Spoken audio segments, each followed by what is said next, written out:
죽음에서 살려주신 절대신 하나님.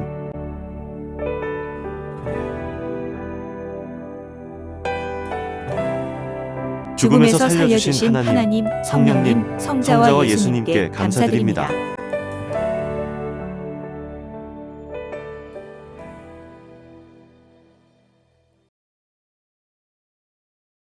44.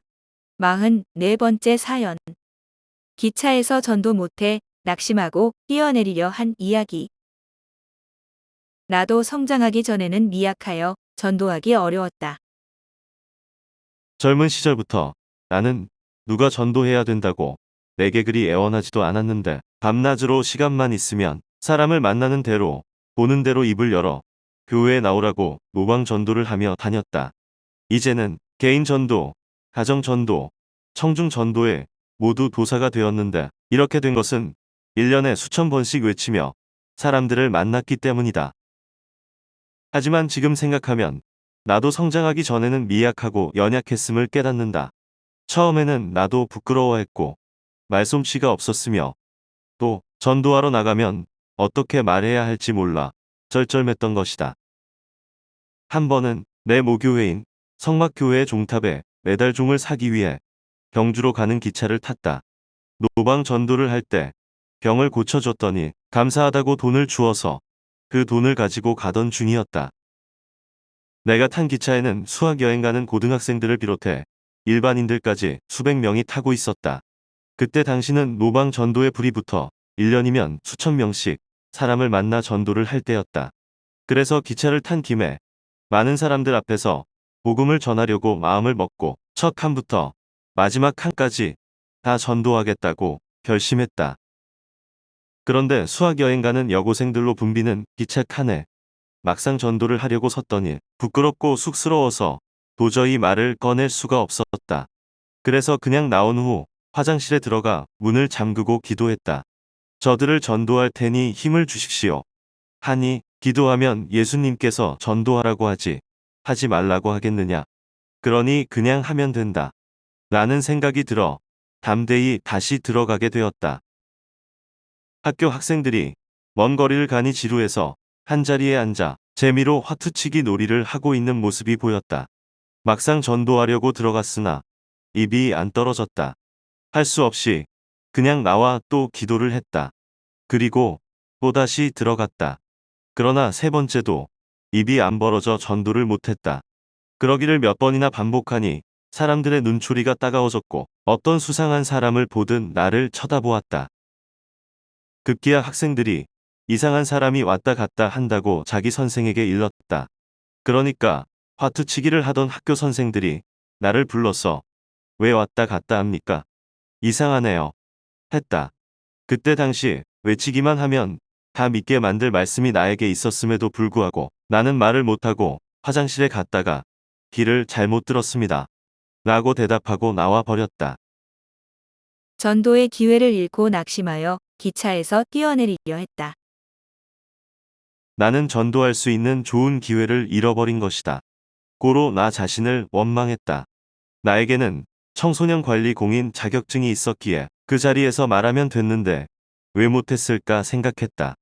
하나님께서 전도하도록 여건을 주셨는데도 못했으니 너무나 낙심이 되고 스스로가 한심하게 느껴져 기차에서 뛰어내리기로 결심했다.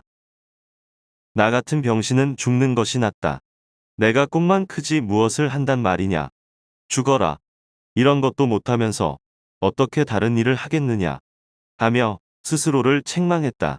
너, 육신은 정말로 무능하고 무식하고 말도 못하고 쑥스러움만 탄다. 이렇게 실천도 못하느니 차라리 죽어버려야겠다.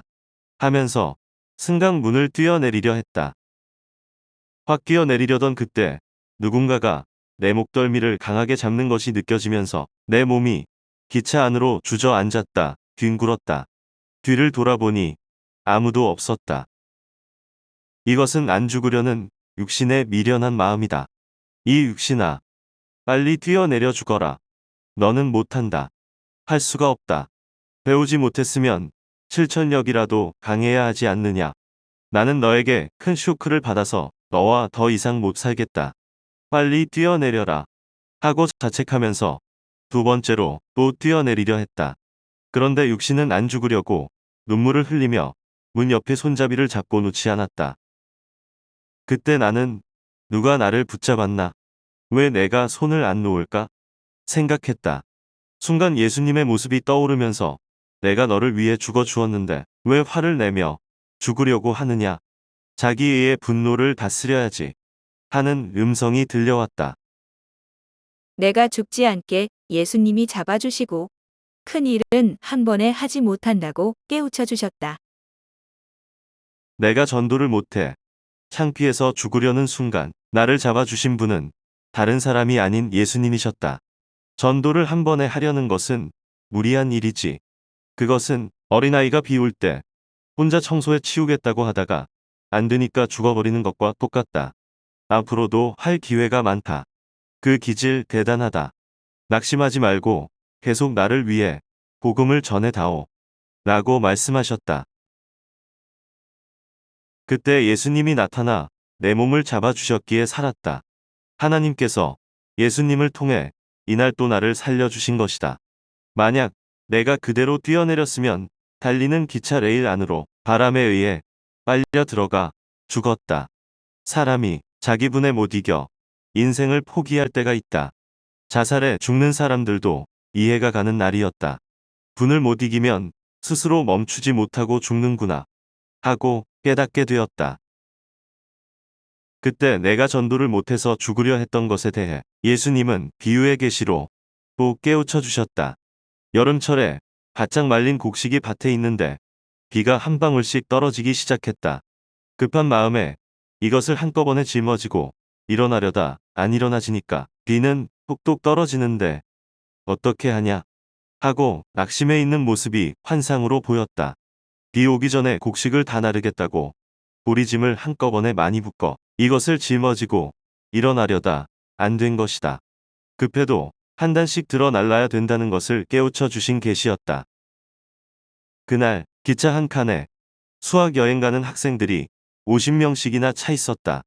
그런데 내가 전체를 놓고 한꺼번에 전도를 하려고 하니까 위축감이 들고 부담을 느껴 영적으로 눌린 것이다. 옆에서 한 명씩 대화하며 몇 명만 전도했으면 되었을 것이다.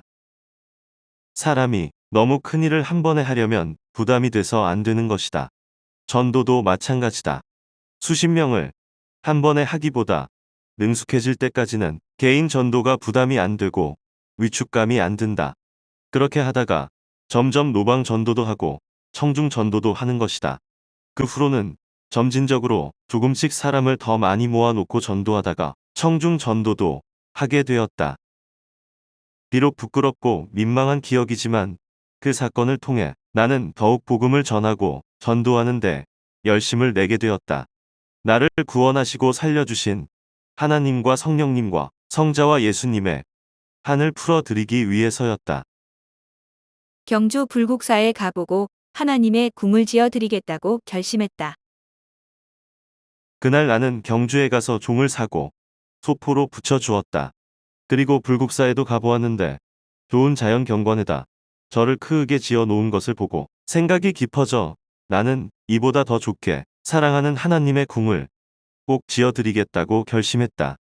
하나님은 이미 그때부터 나에게 앞날에 할 일을 인식시켜 주시고 자신만만하게 하나님이 원하시는 이상을 이루겠다고 결심하게 하셨던 것이다.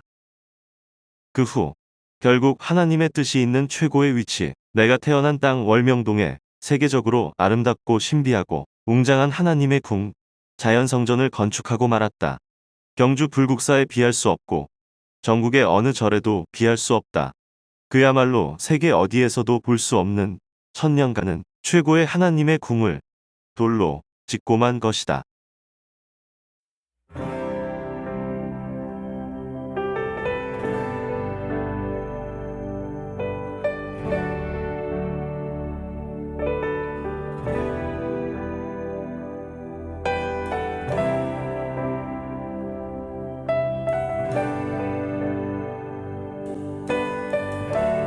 죽음에서 살려주신 하나님, 성령님, 성자와 예수님께 감사드립니다.